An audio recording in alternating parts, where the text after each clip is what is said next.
Hello everyone, welcome to part 2 of my Silent Hill F No Emma Upgrades walkthrough on Lost in the Fog difficulty for the combat and puzzles. This will cover the parts all the way to Rinko's boss fight, and right now we're doing this massive running moment where you have to run past all of these enemies, which is what you spend most of your time doing in Ebisukuoka, and during this sequence you can pick up another kitchen knife, which is an important tool when dealing with later mini-bosses like the Hatchers. However, when you go to pick up this kitchen knife, a Kashimashi will spawn, so you'll have to prepare for that enemy when it spawns. But I get past these Kashimashi, and then after going down this path in order to spawn in Rinko, this Irohihi will spawn, so just run past it and get inside of the building, since the door will close behind you and the Irohihi will be unable to follow you. And here's the kitchen knife, but as I explained, the Kashimashi will spawn, so I'm going to counter this enemy and try to run past it. When you do get past this Kashimashi, you'll then have to run past a Corruptor and a second Kashimashi in another room. You do have to be careful of the Corruptor, as its ability to spawn in those red spider lilies that ensnare your leg and damage you is very dangerous, as you can only escape from those spider lilies by dodging, but if you don't have stamina, you're screwed. And unfortunately, I get caught by the red spider lilies because I kinda got caught on the chairs, but luckily I had enough stamina, so I was able to escape the spider lilies without taking too much damage. I'm then going to use a Heigashi right here to give myself unlimited stamina, because this is one of the most annoying parts of the game. You have a Corruptor and an Irohihi, two of the most annoying enemies in the game, paired together in this one sequence. It's completely random how this turns out. I was very fortunate that I was able to get past the red spider lilies. There's no telling where they spawn, and the Irohihi is so fast. You do not have the stamina to outrun this enemy, and also the time it takes for this enemy to leash, it is always inconsistent. So right there it leashed, but other times it can follow you so far up the stairs that you have no chance of getting away. It's completely random. Irohihis are definitely one of the most annoying enemies in this game, because unlike the Kamugaras, they're way faster, they give you less opportunities to counterattack them, and they also have the ability to enter a berserk state that enables them to move and attack faster than usual. They won't be too much of an issue until we get to the Shimizu residence, because the narrow corridors and the tasks you're having to do in the Shimizu residence force you to deal with them. But that won't be for a while, and we've just done the school sequence, which is significantly shorter on New Game Plus because the locker room is open immediately. It's pretty cool how the developers remove some tedious parts of the game on New Game Plus to make the sequences go by a lot faster. Certain Dark Shrine sequences benefit from the changes, like with how you can immediately get to Rinko's boss fight, since you have access to the Mask of the Fox Clan that allows you to remove certain obstructions. A shame that you're still forced to go through sequences like this, which are nothing but time-consuming combat sequences. I've already mentioned this before, but I don't like the combat on this game. Your options are so limited that you're often forced to wait for enemies to do counterable attacks so that you can actually make them flinch and put them into a weakened state. The movement is also so rigid that you end up getting caught on the geometry a lot or are too slow to get away from certain attacks. Hinako also has so much range on her dodges that you often can't retaliate properly, or you often get put into bad spots because of the range of her dodges. The combat is also primarily designed for single enemy encounters. The enemy designs and attacks are also complementary to single enemy encounters. So when the developers are forcing you to handle multiple enemies at the same time, the quality of the combat drops significantly and it becomes incredibly awkward and clunky. They didn't even bother designing the focus attacks in such a way that you could use them against multiple enemies. For example, the focus attack on the Beast Arm is clearly designed for use against a single enemy, as Hinako does a direct thrust and then a scratch as part of her focus attack. But she doesn't have any kind of horizontal focus attack for the Beast Arm that's good for dealing with multiple enemies. The focus attack on the Beast Arm is also really stupid because it not only takes a while to charge the focus attack, but the actual heavy impact of the focus attack only registers when Hinako is pulling her arm back, not when the arm makes contact with the enemy. So if you're interrupted in any sort of way before Hinako pulls her arm back to scratch the enemy, the focus attack will fail in stunning the enemy and damaging them. The only time the focus attack on the Beast Arm is ever really useful is when you're using it against mini-bosses or against the Kamugaras. Whenever I fight Kamugaras, I tend to stun them by countering them, then use the focus attack while they're stunned to re-engage the stun, then finish them off. It's the most efficient way to dispatch Kamugaras, but good luck trying to do that when you're dealing with multiple enemies. There's nothing remotely difficult about the combat on this game. It's just awkward, clunky, and ill-fitting for the design mentalities put into the game, which is a trait that unfortunately is inherited from the Souls series. I'll probably talk about this later on, but right now we're doing this sequence where we have to eliminate Hinako's friends whilst also dealing with any enemies in our way. We're about to finish eliminating Sakuko in a moment once we solve this minor statue puzzle and envelop the area in shadow, and now we have to eliminate Rinko before eliminating Shu. This entire Dark Shrine sequence is pretty boring, and in your initial playthroughs of this part, it's just a lot of trial and error trying to figure it out thanks to the way they place the enemies. But we picked up the first emblem, and as we're returning to the main area, you'll want to hug the right-hand side to avoid a Katashiro that will try to grab you. Once it's dead, you'll want to pull both of the switches to take a path that allows you to get to the second emblem. And to talk about the second emblem, obtaining it is particularly annoying because of the two Kamugaras and the Oyomoi that are guarding it. When you inspect the lamp in the room, it literally spawns a Kamugara right in front of you and it knows where you are. And on top of this, if you don't dispatch the Kamugara in one particular way that the game registers as a silent kill, you'll alert the second Kamugara and it will attack you as well, and you've already seen how awkward dealing with two or more enemies is. And then when you have the Oyomoi supporting the Kamugaras, it becomes even messier. And the thing is, you can't just simply grab the emblem and leave because you have to move this jar out of the way, and during the whole animation of the jar moving, the enemies can move as well. So because of the fact that you're stuck in a locked view while the enemies are moving, that's why you have to get rid of them. But this is the room right here, so make sure you stand exactly like how I stand before inspecting this lamp so that you can be ready to counter attack this enemy. It is absolutely mandatory that you counter this enemy, because if you do not counter it, you will not be able to do the stealth kill on this guy, where I'm going to use the focus attack while he's stunned and then finish him off when he's stunned again. So he's dead, but unfortunately the Oyomoi is coming for me, and I'm trying to counter this enemy so that I can stun it and potentially get the emblem without alerting the Kamugara, but it didn't work, and the Kamugara knows where I am. And look at this right now, the Kamugara is literally stuck on the Oyomoi as it's trying to get to me. It's enemy placements like this that make you question whether the developers had any sense before deciding upon the enemies you'd encounter in certain rooms. This is literally the same level of AI nonsense that is rampant throughout the Soul series, and right there I was able to pull off a focus attack in order to stun the both of them. So I tried to take this time to pick up the emblem, but it failed because again, the enemies can move during these locked view moments. There's absolutely no reason for the enemies to move during a locked view moment that was clearly designed for when there are no enemies around, given how slowly Hinako moves it out of the way. But luckily for me, I was able to counter the Kamugara, pick up the emblem, and escape before I was routed by the both of them. Bear in mind, even the door opening animations that take you back to the main area aren't safe because you can take damage while you're doing them. So I could have been damaged by the Kamugara, which again makes no sense because the animations are clearly designed for when Hinako is not near any enemies given her speed. So for the developers to completely neglect this is just baffling to me. That room is one of the stupidest parts of the game by far, and in contrast to this, obtaining this final emblem is better designed because on Lost in the Fog difficulty, they've removed the two Kashimashi that ambush you while you're stuck in the locked view of moving the book out of the way. So can anyone explain to me why they had the foresight to rectify this mistake on Lost in the Fog difficulty, yet not change the second emblem room's enemy placements? It just makes no sense at all. But now that we have all three emblems, we can eliminate Rinko, and now we have to eliminate Shu. In order to eliminate Shu, we need to obtain 3 items that belong to him. The first item is being guarded by this Kamugara, and then the other 2 items are in the room where the Dark Hatcher is.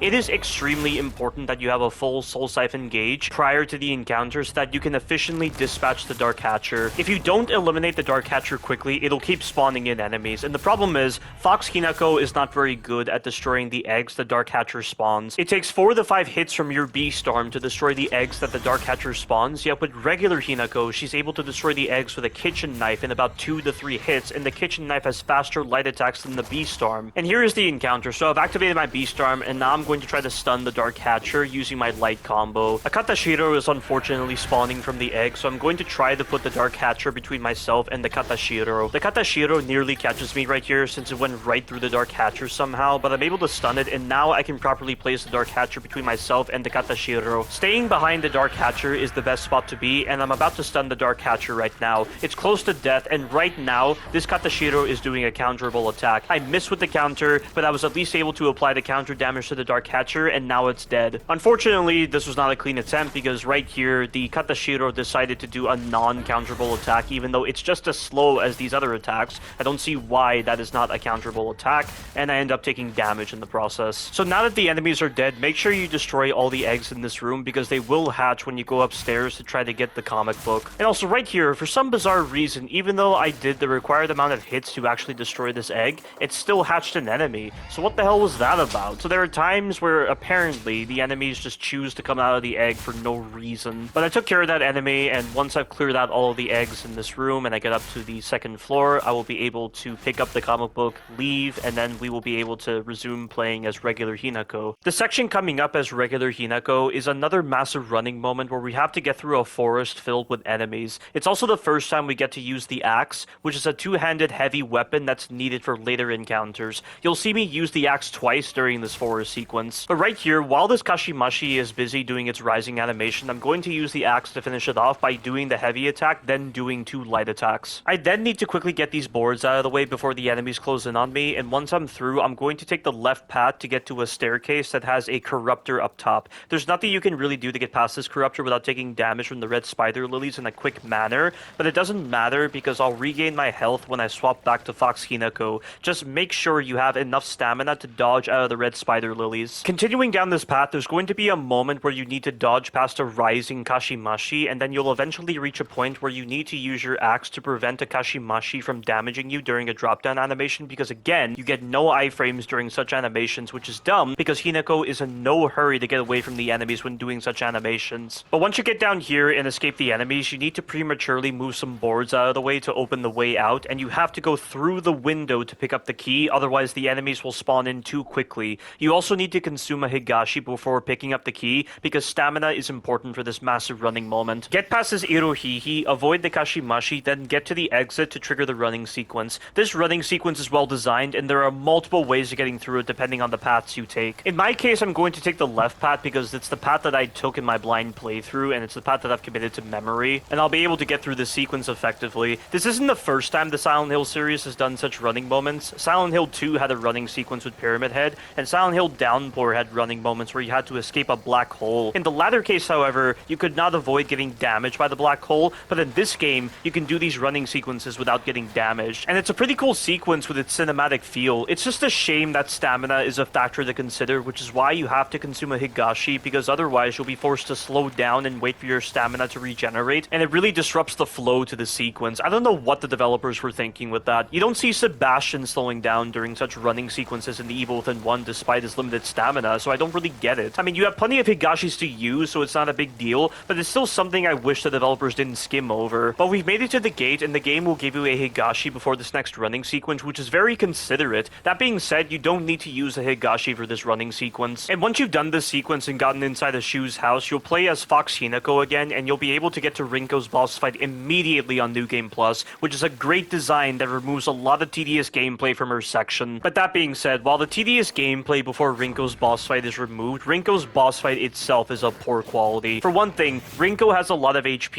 even when you're damaging her with your Beastarm. Rinko also utilizes many fire attacks, and the lingering fire left behind from her attacks have lingering hitboxes. If you see even the smallest of embers on the ground, most likely they'll have lingering hitboxes. Do you know how many games I've played where there have been embers on the ground and I'm never taking damage from them? This game is a massive deviation from that, and it can disincentivize you from trying to damage Rinko with your melee attacks. There are also times where you take damage while dodging Rinko's fireballs, even when the game goes into slow motion. Also, while you're fighting Rinko, these doll-like enemies just spontaneously appear off camera, and the spawn logic is badly programmed. You can move your camera off an area for a split second, and that's all it takes for those dolls to spawn in that area. There are also times where the dolls can spawn right on top of the lingering fire in an illogical manner, and whenever the dolls are set on fire, they charge at you and combust, requiring you to dodge them, so this can serve as a cheap way for the dolls to be set on fire. The amount of hits it takes to kill these dolls is also inconsistent, which only complements the issue where they don't properly flinch from your hits, so you can be busy wailing on them, and they'll sometimes get a hit out on you. In fact, right now, Rinko's entered the passive state where she's less aggressive and the area is dim, which is when the dolls spawn. You can literally see the dolls appearing off camera out of nowhere. It's such lazy spawn design, but what I'm going to do is farm the dolls so that I can build up my Soul Siphon gauge, because attacking Rinko normally isn't really worth it given how quickly she can attack you and how you can't really stun her effectively, which is why I do this. Through use of the camera, I'm going to use the lazy spawn logic with the dolls in order to get them to spawn near me so that I can attack them. And while I'm dealing with the dolls, Rinko will be throwing fireballs, and she'll also create fire trails. She's also programmed to throw fireballs at nearby dolls in order to make them combust and come after you, and given how slow Hinako is when recovering from attacks, I have to bear this in mind when I'm dealing with the dolls. Once my gauge is full, I typically wait until Rinko is transitioning from her passive state to her aggressive state, which she always indicates by initiating the multiple explosions from the ground and also combusting all the dolls in the area. Once she enters the aggressive state, that's when I activate my Beastarm, and whenever I activate my Beastarm to deal with Rinko, my opening combo is always 2 light attacks then a heavy attack, so that Hinako does that big punch. Whenever you do that big punch, it stuns Rinko every time, and you can keep doing that big punch so long as you do a light heavy combo after the big punch. And every time Rinko is stunned twice by the big punch, she'll go into a heavy stun animation where she'll prepare to do an AoE, but during that period, you can damage her. Right now, she's trying to transition into the aggressive state, so make sure you avoid the explosions and activate your Beastarm when she initiates the final explosion. explosion. And of course, watch out for the lingering hitboxes. Even when the explosions have finished, you'll still take damage from lingering fire, or even when there's no lingering fire on the ground if you choose to stand on top of where they were.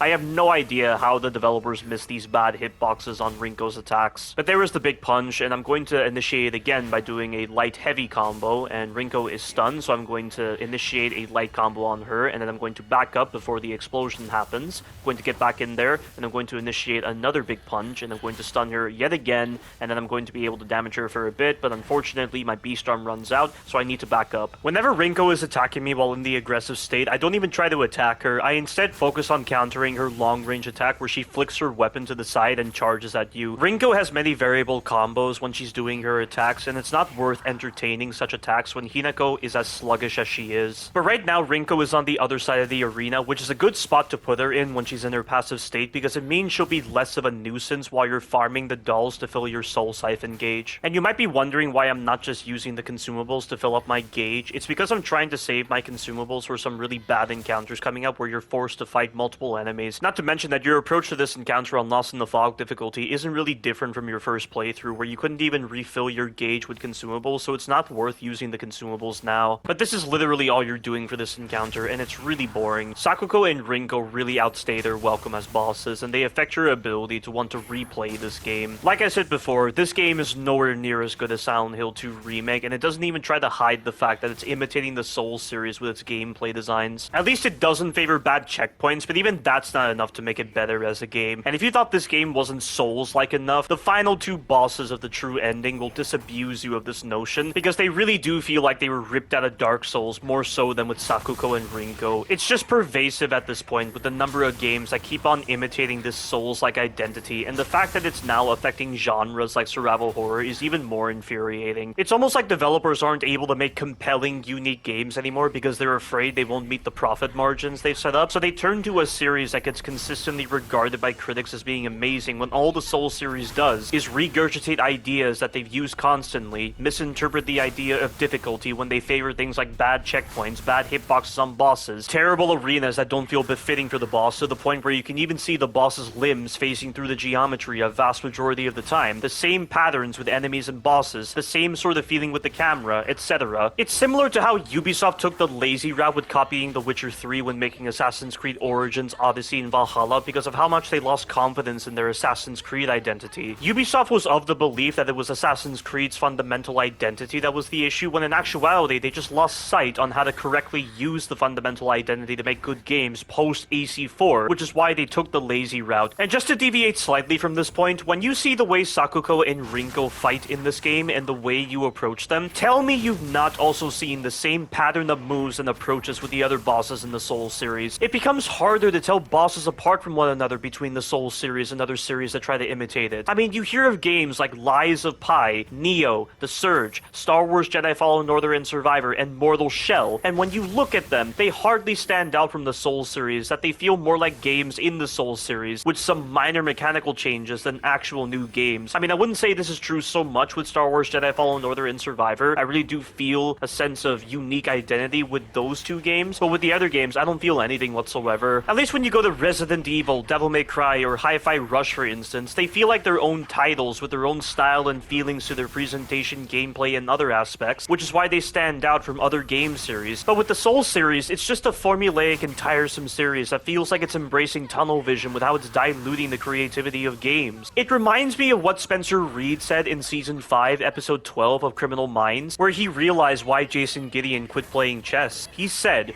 "There's an average of 40 moves per chess game, and the more I played, the more I realized that every single match, every single chess game, is just a simple variation on the exact same theme, which is just aggressive opening, patient mid-game, and inevitable checkmate, which is why my friend quit. He was tired of repeating the exact same patterns and expecting a different outcome." Such a quote is easily applicable to the Souls series, and it's one of the reasons why I'm sick of the Souls series and its surface-level gameplay now. I was already very bored with games like Dark Souls 3 and Sekiro around the time when I played them, but I do remember that when I replayed Bloodborne almost a year ago, I felt enjoyment, but at the same time, I was telling myself not to enjoy it, since the supposed thrill I was experiencing was simply a surface-level manufactured feeling thanks to my prior familiarity with the game. In fact, this relates greatly to a comment one of my subscribers left a year ago on one of my videos, and he called the Souls series a very overrated overrated genre, and I replied saying, I played Bloodborne and liked it. Then I played Dark Souls 3 and was so bored all the way through. I had played Dark Souls 2 probably around the same time as Bloodborne, but it was so boring that I quit in the first couple of minutes. Honestly, at a certain point many years ago, I really started to notice how formulaic and samey the Souls series was, and with Elden Ring being no different to the prior entries, it only served to validate these feelings. I fell out with Bloodborne eventually, even though there are aspects of the game that I do like. I completely agree with you that the Souls series is an overrated genre that muddies the idea of supposedly engaging gameplay and supposedly difficult game design. It honestly makes the whole idea of dying over and over again to eventually learn the boss's moveset, poor designs, broken hitboxes, bad environment designs, and other poor mentalities feel way more conspicuous with its formulaic nature than any other game I've played. And even after finding out all this, the strategy you'll end up using might involve some bizarre strategies. You really start to feel the bullet point-esque design with the Souls series. Many of the bosses begin to feel the same between entries, and there's no other aspect that helps in strengthening your investment with a boss, like with the music, character story, or narrative aspects, for instance. And having to run back to a boss every single time just kills your investment with an area, as it's now on par with a loading screen before you get to the boss. I'd say the people who get too invested with the Souls series or other similar genres can find their interest in other game series severely hindered. It's no different to a drug addict seeking a fix after getting too much of the supposedly good stuff in their bodies. And that was pretty much my full reply to that particular comment from my subscriber, which was a really good comment.